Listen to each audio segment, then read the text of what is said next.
Assalamualaikum warahmatullahi wabarakatuh. Saya perwakilan dari kelompok 3 akan memaparkan materi psikologi pendidikan tentang teori belajar dan penerapannya dalam pembelajaran lanjut. Yang pertama ada teori belajar sosial dan teori belajar humanistik. Yang mana belajar merupakan kegiatan yang dilakukan oleh seseorang agar memiliki kompetensi berupa keterampilan dan pengetahuan yang dimiliki. Yang pertama ada pengertian dari teori belajar sosial, yang mana teori belajar sosial atau disebut juga teori observational learning adalah sebuah teori belajar yang relatif masih baru dibandingkan dengan teori-teori belajar lainnya. Adapun pengertian dari teori pembelajaran sosial atau pembelajaran observasional yaitu sebagai berikut. Pembelajaran observasional atau teori belajar sosial merupakan pembelajaran yang dilakukan ketika seseorang mengamati dan meniru perilaku orang lain. Selain itu, belajar sosial adalah belajar yang bertujuan memperoleh keterampilan dan pemahaman tentang masalah-masalah sosial, penyesuaian terhadap nilai-nilai sosial, dan sebagainya. Jadi, dari pendapat di atas dapat disimpulkan bahwa teori belajar sosial adalah pembelajaran yang dilakukan ketika seseorang mengamati dan meniru perilaku orang lain yang bertujuan memperoleh keterampilan dan pemahaman terhadap masalah-masalah sosial, penyesuaian terhadap nilai-nilai sosial, dan sebagainya. Yang kedua ada pengertian teori belajar humanistik, yang mana teori belajar humanistik menekankan pentingnya isi dari proses belajar, yang dalam kenyataannya teori ini lebih banyak berbicara tentang pendidikan dan proses belajar dalam bentuk yang paling ideal. Yang mana teori belajar humanistik ini adalah belajar yang harus mengedepankan bagaimana memanusiakan manusia serta berusaha mencapai aktualisasi diri dengan sebaik-baiknya. Lalu yang selanjutnya materi mengenai prinsip-prinsip teori belajar sosial dan humanistik. Yang pertama, prinsip teori belajar sosial. Berkaitan dengan pembelajaran, Vygotsky mengemukakan 4 prinsip seperti yang dikutip oleh Slavin pada tahun 2008, yaitu yang pertama, pembelajaran sosial. Pendekatan pembelajaran yang dipandang sesuai adalah pembelajaran kooperatif. Yang kedua, ZPD, bahwa siswa akan dapat mempelajari konsep-konsep dengan baik jika berada dalam ZPD. Lalu yang selanjutnya, masa magang kognitif, yang mana suatu proses yang menjadikan siswa sedikit demi sedikit memperoleh kecakapan intelektual melalui interaksi dengan orang yang lebih ahli, orang dewasa, atau teman yang lebih pandai. Lalu yang terakhir, pembelajaran termediasi, yang mana Vygotsky menekankan pada scaffolding. Siswa diberi masalah yang kompleks, sulit, dan realistik, dan kemudian diberi bantuan secukupnya dalam memecahkan masalah siswa. Yang mana inti dari teori Vygotsky itu menekankan interaksi antara aspek internal dan eksternal dari pembelajaran dan penekanannya pada lingkungan sosial pembelajaran. Lalu selanjutnya ada prinsip teori belajar humanistik. Menurut Ridwan pada tahun 2013 ada beberapa prinsip belajar menurut teori humanistik, yaitu sebagai berikut. Yang pertama, manusia mempunyai cara belajar alami. Yang kedua, belajar terjadi secara signifikan jika materi pelajaran dirasakan mempunyai relevan dengan maksud tertentu. Yang ketiga, belajar menyangkut perubahan dalam persepsi mengenai diri peserta didik. Yang keempat, belajar yang bermakna diperoleh jika peserta didik melakukannya. Yang selanjutnya, belajar akan berjalan lancar jika peserta dilibatkan dalam proses belajar, dan kepercayaan pada diri peserta didik ditumbuhkan dengan membiasakan untuk mawas diri. Dan yang terakhir, belajar sosial adalah belajar mengenai proses belajar.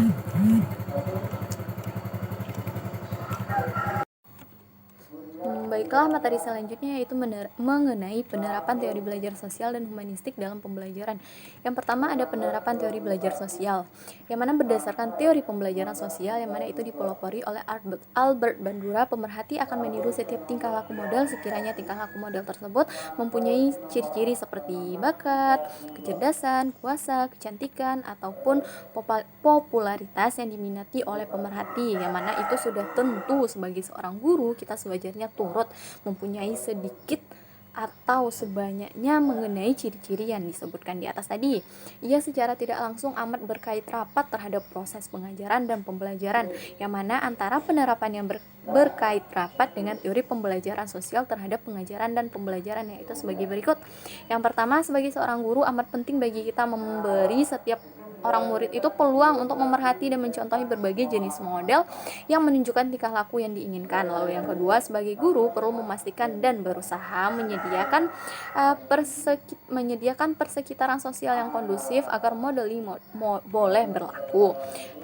Sehingga dapat disimpulkan bahwa penerapan teori belajar sosial dalam pembelajaran adalah sebagai seorang guru amat penting bagi kita memberi setiap orang murid peluang untuk memerhati dan mencontohi berbagai jenis model yang menunjukkan tingkah laku yang diinginkan, dan sebagai guru perlu memastikan dan berusaha menyediakan persekitaran sosial yang kondusif agar modeling boleh berlaku. Dan yang selanjutnya adalah penerapan teori belajar humanistik, yang mana menurut Sugihartono pada tahun 2013 beliau menyatakan bahwa aplikasi teori humanistik lebih menunjuk atau lebih merujuk pada ruh atau spirit ya selama proses pembelajaran yang mewarnai metode-metode yang diterapkan. Anak didik berperan sebagai pelaku utama atau student center dalam teori belajar humanistik. Ia akan belajar berdasarkan pengalaman yang dijalani dan akan mengambil makna dari apa yang dipelajari.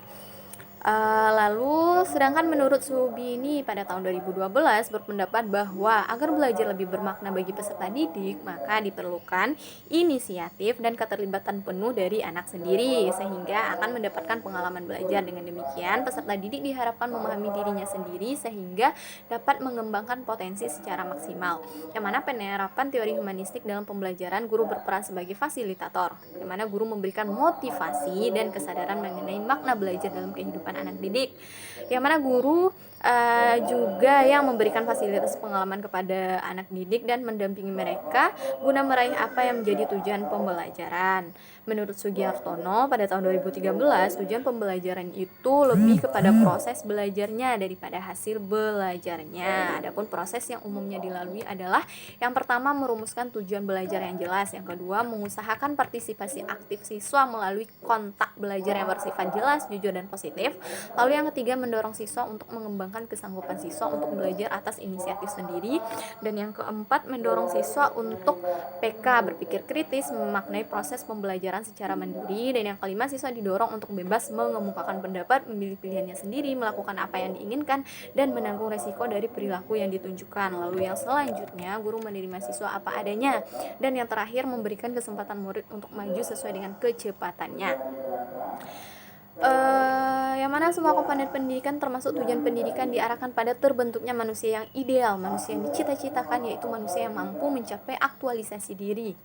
Untuk itu sangat diperlukan bagaimana perkembangan peserta didik dalam mengaktualisasi dirinya, pemahaman terhadap dirinya, serta realisasi diri. Teori humanistik akan sangat membantu para peserta didik dalam memahami arah belajar pada dimensi yang lebih luas, sehingga upaya pembelajaran apapun dalam konteks dalam konteks manapun akan selalu diarahkan dan dilakukan untuk mencapai tujuannya. Meskipun teori humanistik ini masih suka diterjemahkan ke dalam langkah-langkah pembelajaran yang praktis dan operasional, namun sumbangan teori ini amat besar sekali, yang mana ide-ide, konsep-konsep, taksonomi tujuan yang telah dirumuskannya dapat membantu para pendidik dan guru untuk memahami hakikat kejiwaan manusia. Hal ini akan membantu mereka dalam menentukan komponen-komponen pembelajaran seperti perumusan tujuan, penentuan materi, pemilihan strategi pembelajaran, serta pengembangan alat evaluasi ke arah pembentukan manusia yang dicita-citakan tersebut. Yang mana dalam prakteknya teori humanistik ini cenderung mengarahkan siswa untuk berpikir induktif, mementingkan pengalaman, serta membutuhkan keterlibatan siswa secara aktif dalam proses belajar. Mungkin sekian materi yang disajikan oleh kelompok 3. Baiklah, terima kasih. Assalamualaikum warahmatullahi wabarakatuh.